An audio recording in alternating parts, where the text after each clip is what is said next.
চাই। সেটারই একটা প্রতীকী প্রকাশ হিসাবে আমরা নারায়ণগঞ্জ থেকে অনলাইন বেল বন্ডের এই প্রক্রিয়াটা শুরু করলাম পাইলট প্রজেক্ট হিসাবে। এটা কিভাবে কাজ করবে আপনাদের সব ব্যাখ্যা করা হয়েছে, আমি আর ডিটেইল ব্যাখ্যায় যাচ্ছি না। তবে আপনাদেরকে একটা জিনিস আমি বলতে চাই, এই অনলাইন বেল বন্ডটা চালু করা হয়েছে, এটা কোনো আইসোলেটেড পদক্ষেপ হিসাবে চালু করা হয় নাই।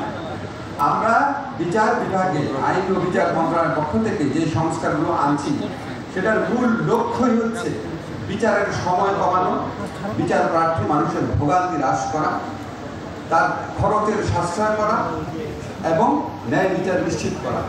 আমরা এই জন্য অনেকগুলো কাজ করেছি। আপনারা যারা আইনজীবী আছেন, আপনারা আমার চেয়ে ভালো বুঝবেন জিনিসগুলো, আপনারা লক্ষ্য করে দেখেন।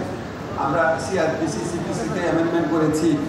বিশেষ করে সিপিসিতে সময় বাঁচানোর জন্য আমরা যে আপনার রিটেন এফিডেভিট দেওয়ার ব্যবস্থা করেছি, মূল মামলাতেই ডিক্রির নিষ্পত্তির ব্যবস্থা করেছি।